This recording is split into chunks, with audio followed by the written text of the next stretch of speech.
ஆமாம், அவர் கொஞ்சம் ஊருக்கு போயிருந்தாரு, கொஞ்சம் ஏதோ. ஆமாம். சரிண்ணே. எக்ஸசைஸ் இருந்துச்சு. ஆமாம். யாருக்குமே தகவல் சொல்லலையா? இவர் சொன்னதுக்கப்புறம் உங்கள்கிட்ட சொல்லணும்னு வச்சுருந்தேன். சரி சரி.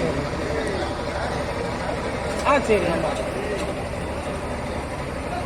சரி சரி சரி. சரியா சரியா. நான் நெஃப்ட் இப்போ உள்ளே கொடுத்துட்டேன்.